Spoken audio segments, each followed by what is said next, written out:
Okay, this is a super short introduction on MK677 or Ibutamoren.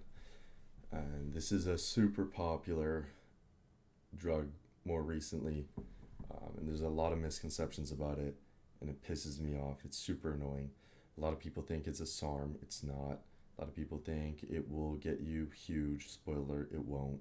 So I just kind of wanted to make a quick thing, giving you an overview and explaining it. Super simple, super quick. So what is MK677 or Ibutamoren? It's a ghrelin receptor agonist, your GHSR1A receptors, which pretty much just means ghrelin, if you did not know, is your hunger hormone. So all MK677 does is mimic your hunger hormone and attaches to ghrelin receptors, making you more hungry. And that does lead to now obviously an increase in hunger if your ghrelin receptors are being antagonized. So you will have an increase in hunger. And then that also will increase growth hormone through the pituitary and hypothalamus, because when you're hungry and in a fasted state, or your body thinks you're in a fasted state, it responds by releasing growth hormone. And it does that in order to preserve muscle wasting. So you can keep some of your muscle and you don't just start eating through it right away. And it has a very high oral bioavailability, so you never really see anybody injecting this stuff. It's always taken orally. Now let's get into the benefits. The benefits are it promotes slow wave REM sleep. And I actually experienced this firsthand. If you take it, closer to night, you can get a really good sleep. However, I would recommend not going above 10 milligrams, because anytime I went above 10 milligrams, the fight or flight response from, my brain thinking it's starved was just too strong, and I couldn't end up falling asleep. You're going to have an increase in growth hormone, and then later downstream IGF-1, insulin-like growth factor 1, because you'll probably eat some shit, and then obviously insulin will spike, and then combined with growth hormone make IGF-1, which is it's going to be helpful for recovery and muscle, as you see. And then fat loss. The good thing is I'm not sure if I mentioned this later or not, but can actually be used for either bulking or cutting. It's pretty good for both. If you want to use it for cutting, I would recommend taking it right before bed, because then you skip those hunger effects. But if you want to use it for bulking, you take it in the morning, and then you'll be hungry as fuck and eat all day.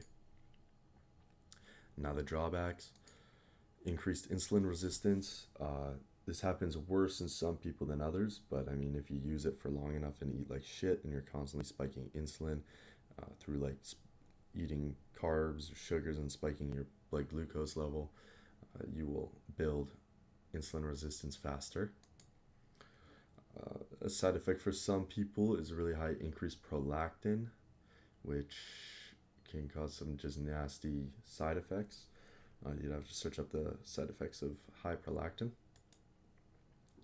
Increased appetite. Now this is like a benefit or a drawback depending for some, based on what you're trying to do. And then it can also lead to increased cortisol, because you are making your body think you're in a fasted state. Your brain is going to stress. Your brain wants food. So your cortisol can increase.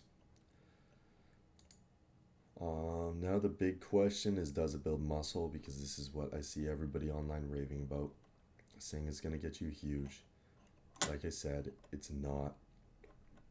But the answer is still yes, it will help you build muscle, but not directly. Or I guess it actually will directly, but not in the way that you think. So in order to explain this, I'll go through the three main growth pathways for muscle growth in order from strongest to weakest. And so the strongest one is the myostatin pathway. If you don't know about myostatin, it's the gene that limits muscle growth and myostatin, low myostatin expression pretty much just leads to uncontrolled muscle growth. It's the strongest one. The second one is the androgen receptor pathway. You see this steroids, SARMs, all of that. Those hit the androgen receptor, obviously very effective. And then the last one of the weakest, is the growth hormone or IGF-1 pathway. And that's the one you're going to be hitting with this. So if you ask me, it's better as like a sidekick in stacks rather than the main thing to help you build muscle. I guess you also like quote unquote build muscle. I notice a lot of people gain around 10 pounds of water retention within like the first week, 2 weeks of using it. And I noticed that myself, but that will all go away. And it's water retention, inside your muscles, so you look fuller, all that stuff. And then, yeah, it's better as a sidekick because if you're trying to do something to build muscle, you want the main pathway to be the androgen receptor. You'll be severely disappointed if you choose growth hormone or IGF-1 pathway. That's kind of just there for recovery and a little boost and a little push. And this thing is very synergistic as a sidekick because it's going to be another one of those growth pathways. And that's all for MK677.